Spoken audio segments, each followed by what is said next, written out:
Está ao vivo aqui nos estúdios, né? E vamos continuar falando, né? Trouxemos agora há pouco a participação da Natália Fernandes, juntamente com o Corpo de Bombeiros, direto do local.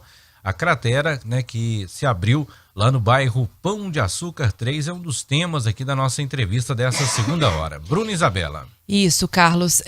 Nós vamos continuar, né, como você disse, com o assunto, né, principalmente da cratera do bairro Pão de Açúcar 3. Nós estamos recebendo o secretário de Governo, Rick Paranhos, o Vinícius Martins, que é superintendente do IPDCA. Também estamos tendo a presença do secretário de Obras, Ângelo França. Sejam bem-vindos. Bom dia. Bom dia. Bom dia. Para a gente começar, eu vou começar pelo Vinícius. Vinícius, até na informação que a Prefeitura divulgou no dia de ontem, fala-se que você relata que antes do deslizamento acontecer, o local não aparentava nenhum indício, né, de que poderia ocorrer algum acidente. Aquele local do Pão de Açúcar 3, ele estava sendo monitorado? Bom dia, Bruna. Bom dia, Carlos. Bom dia, ouvinte da Rádio Imbirara. Assim, a gente, respondendo objetivamente a sua resposta, a gente teve em agosto de 2021 naquela região, e ela não demonstrava nenhum sinal que poderia acontecer o que aconteceu. Tinha uma medida, tem uma licença ambiental emitida e tinha um cumprimento de condicionante. Então a equipe da Divisão de Meio Ambiente do IPDCA esteve no local. E aparentemente, né, foi uma análise visual, estava preservado o talude, estava com cobertura, estava com grama, não tinha nenhuma característica de deslizamento, o início, algum processo de vossoroca, não tinha nada. E a gente foi surpreendido. Essa é a palavra que eu entendo daquela região. Ela teoricamente, ela não estava no radar de monitoramento, uma vez que ela não apresentava nenhum indício. E uma vez que aquela obra, ela tinha sido executada, se eu não estou muito enganado, em final de 2020. Então teve um processo... Terminou em 2021, né? Em 2020 ela teve uma intervenção, né, naquela região, foi recomposto, né, toda aquela parte de taludamento numa dimensão um pouco menor do que aconteceu agora. E a gente estava fazendo essa vistoria para ver como que estava aquela região. E não tinha nenhum indicativo. E quando iniciou o período das fortes chuvas, né, esse local, ele foi olhado, vocês tiveram reclamações registradas ali do local, até mesmo por parte de atendimentos realizados pelo Corpo de Bombeiros lá no local em chamada dos moradores? A gente tem diversos canais de comunicação com a comunidade.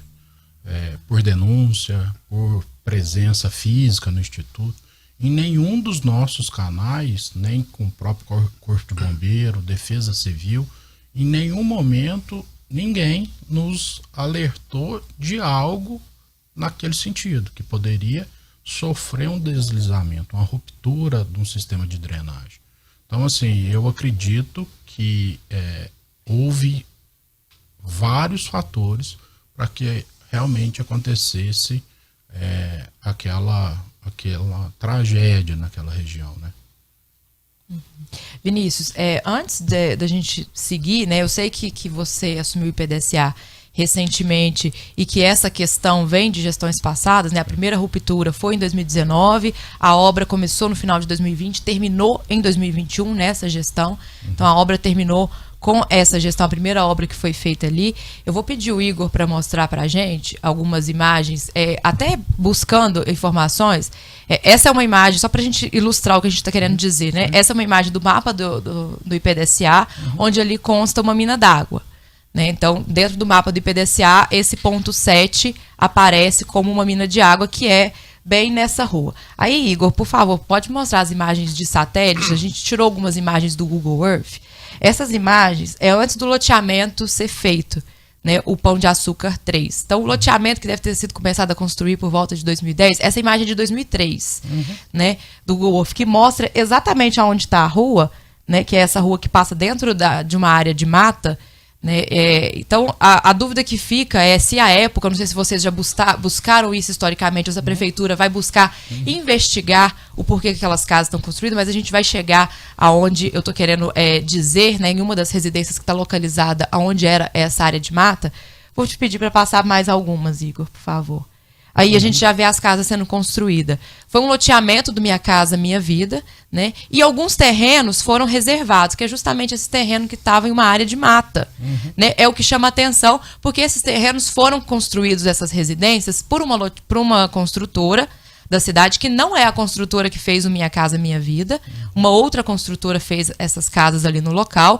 E fica essa dúvida, por que esses terrenos foram separados por uma construtora da cidade? Pode continuar, Igor, por favor. E aí depois já é um ponto de erosão, em 2019, né? A gente vê ali aonde houve essa erosão, a primeira erosão ali, você vê que é bem o ponto onde era uma área realmente de mata, onde possivelmente poderia ser uma área de preservação, ou poderia ter outras nascentes de água ali naquele local. Então, mas são casas regularizadas, são casas que à época o IPDSA provavelmente regularizou. E aí a minha dúvida é, no seu entendimento como IPDSA, olhando essas imagens via satélite, ali, nesse local, poderia ter sido construídas essas casas? Bom, ou vocês já buscaram esses dados dentro do IPDSA? Porque provavelmente deve haver esses registros, né? Bom, vamos lá. O processo ele iniciou em 2010. O processo iniciou em 2010. A aprovação do loteamento foi em 2013. Quem concedeu a licença do projeto geométrico foi o IPDSA. Quem liberou a licença ambiental foi o Conselho de Meio Ambiente de Araxá. Então, não é somente o IPDSA que faz a anuência da licença ambiental. Essa licença ela foi discutida, teoricamente ela precisa ser discutida com a comunidade de alguma forma e precisa se apresentar um parecer técnico. E nesse parecer técnico, teoricamente, precisa falar se aquela área é protegida ou não. Eu entendo, a partir do momento que tem anuência do CODEMA, que tem anuência de vários conselheiros da época, que tem a percepção do IPDSA, da Divisão de Meio Ambiente, eu entendo que eles levaram a legislação ao pé da letra. Eu não posso fazer um histórico de 2010, uma vez que eu não participei da análise. O que a gente pode constatar hoje é que é uma área que tem características de APP. Mas também a gente precisa levar em consideração que, se não estou enganado, só no dia do evento ocorreu 66 milímetros de chuva. É muita chuva. A gente precisa também levar em consideração que o acumulado em janeiro de 2022, a gente tinha um acumulado de 300 milímetros. E o acumulado em 2023 é 560 milímetros. Isso não justifica. Claro. Se a área é uma área protegida, não poderia estar construída. O que a gente precisa entender é o seguinte: a responsabilidade da construção é do empreendedor. Ele constrói, ele apresenta um projeto. Se esse projeto, em algum momento, ele foi desviado, a responsabilidade é do empreendedor. Mas a área ser loteada não é liberada pelo IPDSA? Sim. A partir do momento que se identifica, porque a gente vê que tem uma preservação. Pode ser que o ponto aonde imaginou que era a nascente, ele era um pouco mais acima. É um pouco mais técnico, mas a gente tem nascentes intermitentes, que em determinado parte do ano, ela não se demonstra como nascente. E isso é uma hipótese, pode ser que o ponto inicial que eles utilizaram como nascente, aquela área, ela estaria fora. E ali era uma área particular ou era uma propriedade da prefeitura que foi cedida para fazer o Minha Casa Minha Vida? O que eu tenho é que é um empreendedor que foi lá e realizou o parcelamento. Do Minha Casa Minha Vida. Da Minha Casa Minha Vida. Certo. Vinícius, até eu quis ilustrar isso, vou pedir o Igor para passar um vídeo. 3 meses antes da cratera ser aberta, uma das casas, e até o período de chuva ainda era menor, né? Não estava tendo tanto volume de chuva. Uma das casas registrava uma mina de água na própria residência. Sim. né? Então, o que a gente percebe é que as residências foram prejudicadas. E eu te faço essas perguntas quanto às questões do loteamento, né, de quem autorizou essas construções, porque esses moradores foram prejudicados. Né? E até alguns moradores já estão na justiça contra isso, com essa questão. E alguém precisa, no caso, ser responsabilizado, né, por essas casas que foram construídas, essas pessoas que compraram essas casas. Né? Essas casas, eu falo dessa parte do loteamento que não foi feito pelo Minha Casa Minha Vida, foi feito por uma construtora de Araxá, que construiu ali casas multifamiliares e vendeu de forma particular. Né? Não vendeu pelo financiamento Minha Casa Minha Vida. Se você me permite, Vinícius, essa eu gostaria de responder. Por favor. A gente precisa deixar bem claro, Bruno, uma questão. Imagina o seguinte, quando alguém busca fazer um empreendimento dessa natureza, é um particular. Lógico, o município precisa acompanhar para liberar as devidas licenças para o avanço. Mas esse particular, ele tem a responsabilidade. É ele que está promovendo, é o que nós chamamos de risco de mercado. Alguém que entra para fazer um empreendimento dessa natureza, com essa magnitude, ele que é o responsável. Se ele construiu um imóvel em cima de uma mina, o morador tem de ir atrás dessa pessoa que promoveu a venda a ele e acioná-lo. O morador tem de ir à Caixa Econômica, que foi quem promoveu o financiamento e aprovou o financiamento, e acioná-la. Se nós levarmos em consideração, eu não estou dizendo isso só de Araxá, não, é de qualquer um dos 5.570 municípios que nós temos. Se todas as vezes que um particular fizer um empreendimento e esse empreendimento der problemas, nós pegarmos esse problema e levarmos para o poder público, arcar com o custo de conserto ou de, eventualmente, troca desse imóvel, não haverá recurso público para a saúde, para a educação, para novos empreendimentos públicos, para prédios, para benefícios, não haverá. Por quê? Porque nós estaremos isentando quem é o responsável, que deve arcar e tem patrimônio, lucrou altamente com isso, e estamos atribuindo a responsabilidade ao município. O município não está se eximindo de fazer a parte dele. Houve uma erosão provocada por N questões, não somente por essa, mas, como o próprio Vinícius acabou de dizer, nós tivemos um período de chuva que há muito não se registrava em Araxá, e naquele dia específico nós tivemos o maior volume de chuva de todos os tempos, o que, lógico, havendo um início de uma erosão lá, isso agravou. O fato de uma empresa já ter feito esse serviço, iniciado na gestão passada, para concluir na nossa, e nós buscamos, recebemos e apresentou um defeito, o município vai acionar a empresa que fez anteriormente e ela vai responder nos moldes e no quantitativo que representaram o erro que ela cometeu no problema causado. Isso é fato. O proprietário do imóvel, esse precisa correr atrás dos direitos dele. Não somente acionar o município, ele precisa ir à Caixa Econômica, ele tem que constituir um advogado para ir atrás do empreendedor que fez supostamente o imóvel nas condições inadequadas. Então isso é que a gente precisa deixar bem claro para a população, porque todas as vezes que ocorrer um problema e o município tiver que retirar recursos de políticas públicas que ele tem para socorrer esse, não quer dizer que ele não vá fazer, mas veja o quantitativo de outros munícipes que serão prejudicados. E nós, prefeito, prontamente respondeu a questão aquele dia, nós promovemos o decreto de situação de emergência assinado pelo prefeito e nós estamos buscando os meios para conseguir recursos, tanto no governo do estado quanto no governo federal, para nos ajudar a conter aquilo. Sim. Porque se for para o município responder sozinho, é um quantitativo muito grande de dinheiro. E até para ilustrar, Bruna, o que está dizendo o Rick, a Nayane Marins, né, que é moradora do local, ela disse, sim, acionamos o seguro da Caixa em 2019, em 2020, 2021 e 2022, todos esses anos eles acionaram o seguro da Caixa e acionou também a construtora através da justiça, está na justiça desde 2019. Perfeito, então esse é o caminho, tem que aguardar a decisão judicial. Exatamente. Agora. O que a minha pergunta, eu concordo plenamente com o que você disse, Rick, que não tem como todo o problema de construção civil que se faz em Araxá ser destinado, ser culpado, né, à prefeitura.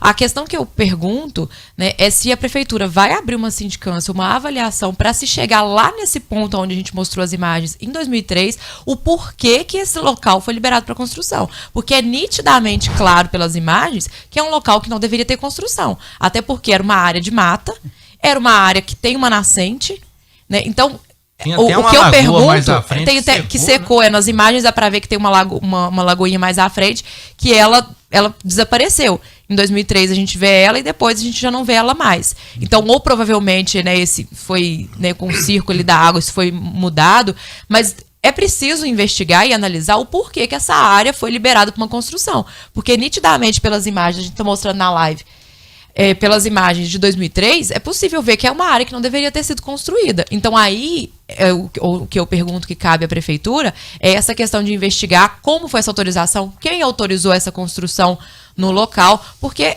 ao meu ver, no meu entendimento, né, claro, eu não tenho nenhum entendimento técnico sobre isso, mas, ao meu ver, não poderia ter sido construída uma casa nesse local onde a gente mostra na live. Bom, Bruno, é perfeita a sua colocação. A gente já iniciou isso, nesse sentido, né? Quando acontece uma tragédia nesse sentido, nosso foco primeiro é vidas. Desde do ocorrido no sábado, na madrugada de sábado, às 6 horas da manhã, o IPDSA e todas as secretarias teve como objetivo principal a vida. Vamos trabalhar em conjunto para retirar possibilidades de ocorrência de uma vida, de uma criança, de um idoso que mora lá. Em segundo momento, a gente busca tentar de alguma forma estabilizar aquela área, para que ela não continue evoluindo daquela forma, descontrolada. Em terceiro momento, não só o IPDSA, mas a Secretaria de Obras, a Defesa Civil, vem compondo todo o lapso temporal. Uma coisa que eu não posso deixar de falar, Bruno, é que quando a gente utiliza essas imagens do Google Earth, sobreposta com as imagens do projeto, essas imagens não é a mais adequada na análise técnica. A gente tem imagens fotográficas que não estão georreferenciadas, e quando a gente faz uma análise criteriosa, a gente precisa ter sobreposições de imagens com o projeto realmente georreferenciado. Então, na quarta-feira a gente já fez um aerolevantamento com base georreferenciada, com estação total, para que realmente a gente chega o mais próximo do que realmente aconteceu. E o Instituto, ele não tem a finalidade nenhuma de falar que se o erro foi do Instituto, ele vai apontar com certeza que o erro saiu do Instituto. Claro, porque pode ter sido um erro à época, né, de quem estava à frente da liberação desse projeto, né? Isso. Do loteamento. Mas para que a gente chegue a essa conclusão, ela leva um tempo. Os analistas estão acompanhando toda a parte do processo, como que foi o processo, como que foi conduzido esse processo, se ele seguiu todo o rito de aprovação necessário a ser feito. A gente está falando que foi um processo que iniciou em 2010 e ele somente foi aprovado em 2013. A gente tem um lapso temporal de 3 anos que a gente precisa também entender por que esse projeto ele entrou no IPDSA e ficou por 3 anos. Ele ficou por 3 anos por análise ou porque o empreendedor viu alguma possibilidade em 2010 e retirou esse processo, depois voltou em 2013, ou é porque o Instituto pediu algum estudo específico daquela região e o pessoal levou um tempo a produzir esses estudos. Mas a gente tem a tranquilidade hoje, junto ao IPDSA, de realmente demonstrar o que realmente aconteceu. Com relação à filmagem que a moradora apresentou, e a gente já até evoluiu, né? A gente criou uma ação conjunta, criamos um comitê para tentar avaliar de uma forma genérica Araxá, né? Não ponto A, ponto B, mas a gente está tentando fazer uma vistoria em diversos locais para que realmente a população, quando verificar algo que está fora da normalidade, que utilize os canais de comunicação do Instituto para demonstrar. Se esse vídeo tivesse chegado no IPDSA, eu te garanto que essa gestão teria ido lá evidenciar o que poderia ser. Poderia ser uma nascente? Sim, poderia ser uma nascente. Mas poderia ser um cano da rede de esgoto, poderia ser um cano de água, a gente poderia fazer um trabalho em conjunto com a Copasa, a gente poderia fazer um trabalho em conjunto com a Secretaria de Obras. O pior cenário aconteceu. Sim. E a gente não quer que isso aconteça de novo. Então, por isso que a gente está fazendo esse trabalho preventivo hoje, no sentido de mapear, gerar um mapa de risco, quais são as áreas hoje que o município entende que gera risco. Mas aquela área seria uma área que não estaria mapeada teoricamente numa área de risco, uma vez que a gente não tinha informação que ela tinha alguma possibilidade. Mas mesmo tendo acontecido um evento parecido em 2019? A gente teve em 2021 nela. E ela apresentava todas as características de recuperação da área. Ela não demonstrava nenhuma fragilidade. Pode ser. Mas pela obra não era uma área que deveria estar no radar, principalmente Sim. em período de chuva? Pode sim, pode. A gente tem monitoramento, só que é o seguinte, quando você chega a uma situação como essa, não sou da área, vou dizer pela experiência que eu acumulei, das situações que acompanhei com problemas como aquele em Uberlândia, em Monte Carmelo, em Araguari, que sofreram situações como essa, e Monte Alegre também. O problema ele sempre surge de baixo para cima. Então, às vezes você olha a superfície e você não enxerga. E de uma hora para outra, vejam quantas estradas mineiras com essa chuva dos últimos 6 meses foram danificadas. E o DER e o DENIT constantemente avaliavam como estradas tranquilas, ideais.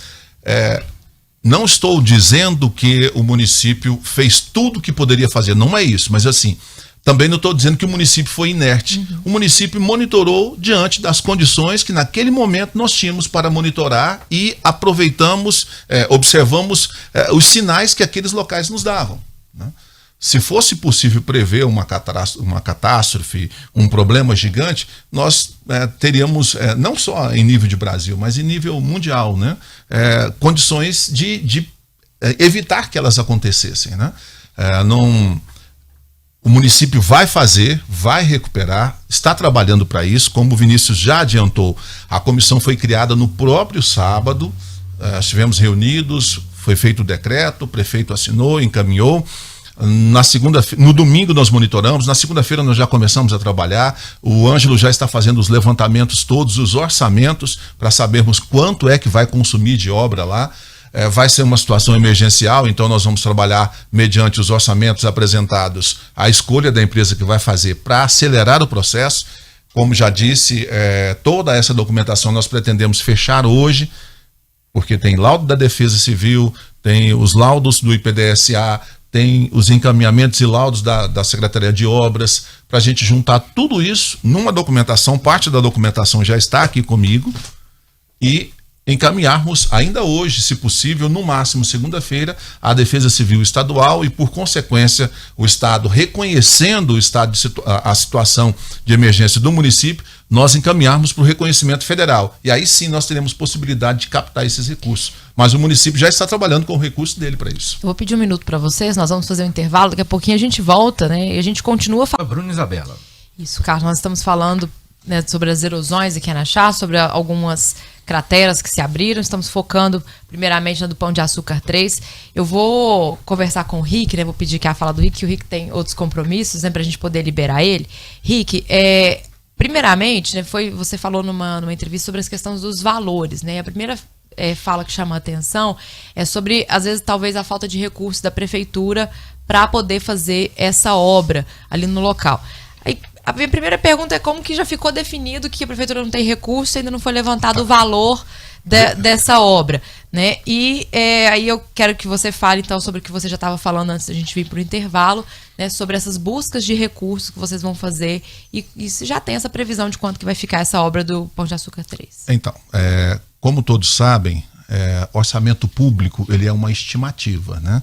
Eu estimo, com base no que eu recebi no ano passado, no orçamento que eu executei no ano passado, eu estimo que neste ano eu vou ter X a mais de recursos. Por quê? Porque a gente tem a inflação do período, eventualmente você tem uma emenda que foi encaminhada, enfim. E você tem a sua previsão de arrecadação. Se o município recebeu novas empresas, se essas empresas, a estimativa de faturamento dela, você imagina o quantitativo de ICMS ou de ISS que ela vai trazer aos cofres do município. E aí, uma vez feita essa estimativa, o município também tem por obrigação, na LDO e na LOA, estimar como é que ele vai investir isso. Então, quando você pega um orçamento, você já tem a estimativa de quanto você vai arrecadar e as políticas públicas que você vai investir. Então, quando eu digo que não tem recurso sobrando, tranquilo para fazer aquele investimento, é que tudo que nós estimamos, ele já está destinado. Então, tem X destinado para obras importantes, obras viárias, tem X destinados para a construção de prédios públicos, escolas, o próprio hospital municipal, enfim. Você arrecada de um lado, mas faz a previsão de investimento do outro. Não existe uma reserva para caráter de emergência dentro do orçamento? Previsão? Nessas perspectivas, não. Aí vai no recurso ordinário, que é aquele recurso que o município pode tirar daqui e colocar ali. Só que para tirar daqui, eu tiro de uma política pública para colocar em algo emergencial. Não estou dizendo que o prefeito não vai fazer, ele já autorizou fazer. Só que para evitar prejudicar esta política pública aqui, nós estamos tomando essa medida de pedir socorro ao Estado, no sentido, Estado, nos ajude. É um problema que nós não prevíamos, nós não sabíamos. E, inicialmente, nós já cuidamos em salvar as vidas das pessoas que estavam ali, tirá-las daquela situação de risco. Só que eu não posso deixar o problema continuar, porque se a gente deixa daquele jeito, a situação a erosão vai aumentar e vai atingir as casas e vai consumir outros caminhos ali. Então, o município está buscando esse recurso, nesse sentido, para corrigir o problema e depois acionar quem de dever ou de direito, depende do ângulo que se olhe, para resolver e pagar por parte daquele problema, ou quem sabe pela sua totalidade. Rick, e quanto tempo para se buscar esse recurso? Porque a gente sabe que não é simples assim buscar um recurso, principalmente federal, né? Então, para situações de emergência, você atendendo aos prazos que são determinados pela Defesa Civil e pelo próprio Estado de Minas Gerais e pelo governo federal, acreditamos que a resposta é rápida. Então, o que nós precisamos fazer primeiro? É juntar a documentação. Toda a documentação. O decreto está pronto, mas ele não pode ir simplesmente o decreto. Eu preciso fazer a comprovação do que eu estou alegando. Levei a análise por parte do Estado rápida. Se o Estado reconheceu o nosso estado de emergência, a nossa situação de emergência, automaticamente a gente já sobe no site do governo federal, que é rápido para subir. Aí é aguardar a análise dele. Enquanto isso, o Ângelo está tomando as providências, o IPDSA está tomando as providências, a Defesa Civil também com o andamento. Então, finalizou esse orçamento, finalizou esse quantitativo, começam as cotações, né? Manda para a empresa A, para a empresa B, para a empresa C, para a empresa D, enfim. Aquela que, atendendo com a melhor qualidade e com o preço razoável, o preço que é condizente com as regras e com o modelo de dispensa que a gente pretende fazer, aí se contrata. A empresa também precisa de um período para mobilizar. Enquanto isso, está tramitando a documentação, entende? Então, o município está caminhando com a parte dele. Nós não paramos, vamos ficar de braços cruzados aqui enquanto se aprova lá, para depois a gente tomar essa medida. As medidas são tomadas ao mesmo tempo, em situações, em caminhos diferentes, e às vezes elas caminham lado a lado, paralelas, mas lado a lado. E enquanto isso, né, Henrique, os moradores, eles querem que seja solucionado o quanto antes, né? Até, sim, só ressaltando quando eu falei, né, sobre as questões que a gente estava tratando aqui, né, de quem se responsabilizaria, né, isso é uma fala minha, né, a gente, no momento nenhum, está falando que os moradores estão procurando, né, culpados. Acho que o que os moradores mais querem nesse momento é retornar para suas casas em segurança, porque muitos estão tirando do próprio orçamento para pagar aluguéis, né? Então, nesse caso específico, aqueles que foram atingidos ali, o município ofertou a eles o auxílio moradia na modalidade emergencial, ou seja, sim, houve um problema e esse problema foi tão emergente que precisou retirá-los de lá. No primeiro dia, no próprio sábado, a gente encaminhou uma família para um hotel para que ela pudesse ficar lá enquanto reunia a documentação para receber o auxílio moradia. E as outras 3 famílias têm parentes em Araxá e se dispuseram a ir para a casa dos parentes enquanto reunia a documentação para poder ter o auxílio moradia disponibilizado. Na segunda-feira já procuraram a ação social, então ninguém ficou desassistido e não ficará. Foi a determinação do prefeito Robson Magela. É para atender na forma legal e segura todos eles, para que enquanto a gente consiga resolver esse problema aqui, eles não tenham prejuízo. Então, a gente Rick, e falando de orçamento para as demais crateras, a gente engloba também a cratera do bairro Camuá. Claro, daqui a pouco a gente vai entrar nos detalhes das obras, né, do que é necessário fazer com o secretário Ângelo França, mas falando de orçamento para essas obras.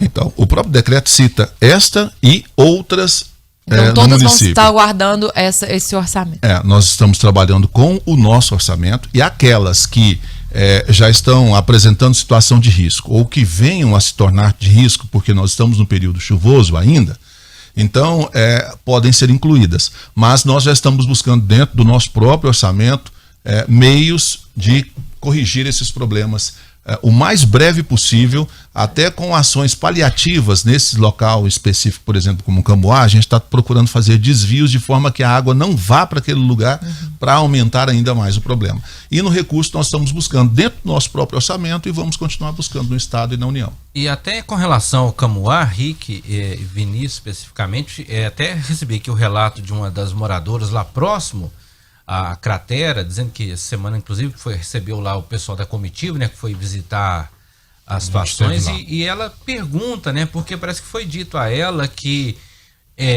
propriamente a casa dela e outras estão numa área que não foi autorizada para construção, e mesmo assim foram construídas casas, né, que teria que acionar inclusive o judiciário. Lá no Camuá aconteceu isso, de pessoas construírem residências, negociarem residências sem ter a devida autorização do IPDSA? Não. Se está construído, tem alvará de construção, ela com certeza está protegida. Teoricamente, ela foi autorizada. É uma área que o IPDSA entende que pode ter a construção. Houve um parcelamento daquela área. Mas a moradora pode nos encaminhar, que a gente pede para a equipe ir avaliar. Uma coisa que é importante, Bruna, também é a gente falar da responsabilidade do empreendedor. Sim, claro. Quem fez esses parcelamentos foram os empreendedores. Eles motivaram o município em fazer esse parcelamento. A responsabilidade de toda a infraestrutura do parcelamento, dos projetos, é do empreendedor e do responsável técnico que ele o contratou. Então tem uma RT, tem uma anotação de responsabilidade técnica que fala que o projeto ele seguiu as regras que são pertinentes. Ele seguiu a regra que o município exige, que é a legislação municipal. Então, o que a moradora está falando, ela pode nos encaminhar, que a gente com certeza, hoje à tarde, encaminha a equipe lá para avaliar se ela está numa área que é uma área sujeita a risco, se é uma área protegida. Nós estivemos, o Ângelo e a Defesa Civil esteve lá, conversamos com a moradora que não estava, a casa dela não estava numa área de proteção especial, uma vez que o curso d'água está a mais de 50 metros da casa. O problema no Camuá é um pouco diferente do problema do Pão de Açúcar. Eu acredito que o Ângelo vai falar com mais propriedade. Deixa eu só liberar o Rick, né? Eu tô vendo que ele precisa sair, me mostrou aqui que ele realmente tem um compromisso muito importante. É que eu já tinha uma outra agenda também para as 10h30, então eu vim para atender e eu preciso ir lá também ótimo. atender. Esclareceu aqui pra gente muito as nossas obrigado. dúvidas. Vamos continuar aqui com o Ângelo e com o Vinícius. Muito obrigada, Rick. Bom dia para você. Então, vamos essa parte da questão das obras. Eu vou pedir só pra gente voltar lá na questão do Pão de Açúcar 3, antes de a gente falar da obra necessária no bairro Camuá. Ângelo, até no laudo técnico, né, que foi feito pela Secretaria de Obras, né, vocês fizeram uma visita técnica lá na erosão, e aqui consta, né, que a Secretaria de Obras identificou lá, até fala aqui, né, contribuindo para a erosão atual juntamente com a vista de uma mina de água. Então a Secretaria de Obras identificou nessa erosão uma mina de água. Correto. Bom dia, Bruna. Bom dia, Carlos. Ouvintes da Rádio Imbirara. Então, eu quero crer que o loteador, naquela época, ele não identificou, quem estava executando, não identificou esse olho d'água Porque caso ele identificasse esse olho d'água, ele tem que fazer um dreno profundo. Ele tem que fazer um dreno profundo em material britado, levando ao córrego, né? Então, se em algum momento ele viu alguma umidade ali, demonstrando ser um olho d'água, e não, vamos correr aqui, vamos passar por cima, isso aqui é coisa à toa, ele negligenciou. Né? E como que isso vai ser identificado? Né? Até o Vinícius consegue explicar pra gente, o Ângelo também, provavelmente como engenheiro, esclarece isso pra gente. Como que isso vai ser identificado agora, né? Depois de já passado anos dessa construção, anos do que foi feito esse loteamento, como que isso vai ser identificado se realmente confere isso que o Ângelo está falando, que pode ter sido uma negligência por parte da construtora? Lá tá o registro hoje, né? O que a gente está tentando fazer ainda tinha processos de caindo, né? Então a gente está preservando os analistas de entrar naquela área. Assim que a gente conseguir estabilizar, já vem com a medida do projeto de recuperar a área. E aí a área vai falar por si só. Se a gente tiver uma nascente lá, ela, teoricamente, ela vai manifestar. Por quê? A gente está num período de saturação do solo muito alto. A gente vai ter vários indicativos na própria área de surgimento de olho d'água. Então, assim, hoje vai ser a maior possibilidade da gente evidenciar que lá é uma nascente ou não. E se tiver uma nascente, aquelas casas têm que ser retiradas ou tem que ser feita uma outra obra? A gente precisa avaliar. Primeiro, responsabilizar, porque aí a gente tem edificações em área protegidas. Vamos atrás do empreendedor, porque tem que ocorrer um processo de indenização. O Ministério Público de Minas Gerais, Dr. Márcio, é um promotor extremamente capacitado, extremamente dedicado às questões ambientais, e edificação a gente não pode ter em área protegida. Então a gente teoricamente teria que ter no mínimo 50 metros de área de preservação, que poderia pegar tanto a infraestrutura. Não estou falando que isso está acontecendo, estou falando se foi identificado conforme as nossas iniciais, a gente teria que fazer um raio de 50 metros. Aí a gente tem que ver as condições de moradia, a gente tem que ver a infraestrutura. É um trabalho um pouco mais complexo, uma vez que está ocupado. E aí a gente responsabilizar realmente quem fez essas autorizações. Ângelo, nesse momento, né, o que está sendo feito ali para conter, então, né, já que tem uma mina de água, o que está sendo feito para conter que essa erosão ela não aumente, né? Uhum. Ali de uma casa, né, a erosão está a 4 metros de um muro, que é os cômodos de uma residência, né, e para que ela não leve ali as residências ou os postes, como os moradores estão com medo, e aconteça ali outras situações. Sim. Então, Bruna, tudo indica que esse olho d'água, né, ele está concentrado ali. O sistema de drenagem também está concentrado ali. A Copasa também já fez um elevado lá improvisado, tirando dali, levando até o córrego. E a gente quer crer que não tem mais minas nas extremidades ali, né? Então, nesse primeiro momento, nós fizemos algumas curvas de nível, né? Usando material asfáltico ali para diminuir a contribuição de água superficial. Uhum. Né? E isso aí a gente pôde perceber uma efetividade, né? Nesses 2-3 dias chuvosos. De ontem para hoje, graças a Deus, tá estiado. Então ela já tem uma proporção considerável, ela já mostrou mais ou menos a área dela ali, a erosão, né? E a gente está monitorando e não tem retrações a mais ali, né? Não tem sinais de retração no pavimento. Isso é uma informação muito importante. Então ela já tem uma proporção considerável e ela está demonstrando que ela estabiliza, que ela não aumenta mais daquela proporção, né? Lógico, nós temos que tratar de forma bem rápida. Já no sábado mesmo, no evento, eu já comecei a discutir empiricamente ali uma solução.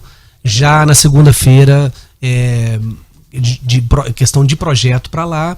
E a Minas Projetos, né? Ele está integrado com a gente, que é o nosso braço ali de projetos, já iniciou um projeto para ali, que a solução agora, nesse tempo instável, é pedra. Novamente. Desviar a água da chuva. Não, a pedra não só para desviar, para devolver a pista. Okay. Né? Semelhante ao que a gente pensou no Camuá, a gente deu uma resposta muito rápida na época no Camuá, e nós deixamos os outros sistemas de drenagem para o segundo momento, né? No Camuá. Mas lá não, lá nós vamos já com o sistema de drenagem, deixar os nichos para galeria, deixar o nicho ali para a questão do esgotamento da Copasa.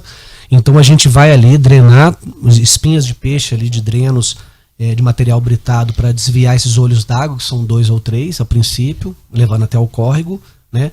E acima dele já um colchão drenante, né? E acima desse colchão drenante nós já vamos agulhar a pedra, né? E já para devolver a pista, né? A gente podendo trabalhar com máquina também, a gente pode um outro sistema que chama macadame hidráulico. Então macadame hidráulico é pedra também, e eu trabalho ele por camada, né? Ângelo, na obra que foi feita, né, no primeiro rompimento que teve lá, e teve uma obra em 2020, eles, dentro do laudo dessa obra, não foi identificado essa mina de água, que hoje já foi identificada, até pelo laudo da sua secretaria, hoje já foi identificada essa mina de água. Sim. O que você, no seu conhecimento técnico, entende que ocorreu nesse momento dessa obra, ou desse laudo técnico lá em 2019, que não identificou essa mina de água no local? A obra foi feita praticamente em cima dessa mina de água, e o local, né, passado aí 2 anos, veio a ceder de novo. Inclusive, até depoimento de moradores aqui, de pessoal que mora lá na região, dizendo que mesmo antes das construções já havia mina d'água no local. A gente escuta muitos relatos de pessoas que ali era um local de muitas minas de água. Tanto é que pelo mapa do IPDCA é uma região da cidade que mais tem minas de água, né? Então, o que é essa identificação no seu entendimento técnico que faltou para a empresa identificar que ele tinha uma mina de água? Porque provavelmente o que a gente entende é que faltou alguma etapa dentro da obra que foi feita, né? Ou principalmente de drenagem dessa mina de água, para que isso não acontecesse novamente. Sim. A data que teve a intervenção pontual, Vinícius, há 2 anos, foi 2019. Foi 2019, foi aquela intervenção pontual, né? Que foi na extensão toda, né? Quando a gente que teve ela pegou, mas ela não atingiu a pista toda. Só um pedaço da pista, mas a intervenção no talude foi na área total. Na saia do aterro, de fora a fora. Né? E, igual eu falei, Bruno, eu quero crer que a empresa que executou e a empresa que fez a correção dessa erosão numa proporção um pouco menor, não identificou olho d'água naquela ocasião, né? Eu já tive em situação, por exemplo, em Uberaba mesmo, na duplicação, a gente encontrava olho d'água, a água ela percolava ali, ela subia ali a 4 metros e meio da pista, e a gente ia fazendo drenos. Então, quer dizer, a brita ela é drenante, a água, quando vê a brita, ela já pega o caminho dela, é impressionante. Se você estiver numa obra a gente fazendo isso, você vai ver. Então, assim como a areia é filtrante, o material britado, a pedra, ela é drenante. Uhum. Então, se você desvia esse curso, você já fica sequinho, e você continua trabalhando. Então, se às vezes estava numa seca, eu quero crer que estava numa seca muito grande, que nada de água apareceu ali. Se apareceu um pouquinho de água ali, a empresa correu com o serviço, ela já negligenciou, já tá errado, né? E assim, outros detalhes elementares que ajudam também, mas não é o que porque ali é um conjunto de fatores, né? Por exemplo, se a tubulação, por exemplo, eu não vi a princípio, que desmoronou bastante, eu não vi a princípio um berço em concreto para travar bem as manilhas e impedir ali vazamentos entre a ponta e a bolsa de cada peça de manilha. Movimentar, né? Então são detalhes elementares. Então é tudo que eu estou vendo no projeto agora para constar no projeto. E aí a questão, por exemplo, a gente devolver essa pista agora, nesse tempo instável, não tem outro material para me trabalhar a não ser pedra.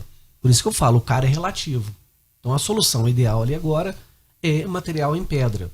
né? Se eu pudesse esperar essa obra, o orçamento ia ser outro valor, com material argiloso, né? Eu vi também uma camada lá, escorregada lá, uma camada de saibro. Saibro, eu nem em corpo de aterro, que é nas camadas mais profundas, eu descarto ele. Saibro é um tipo de terra, né? E ele não tem suporte. Ele é muito fraco de suporte. Mas é o material do solo lá do local? Ou isso foi colocado lá? O saibro foi colocado? O que eu pude ver nas camadas finais, assim, a gente pode até ensaiar material a princípio argiloso, né? Agora eu vi uma camada de saibro também, que eu tô falando, às vezes está lá no corpo de aterro, mais lá embaixo, nem mais lá embaixo, que quando a gente trabalha desde lá de baixo, eu descarto esse material. Então pode ter sido um outro tipo de negligência. Entendi.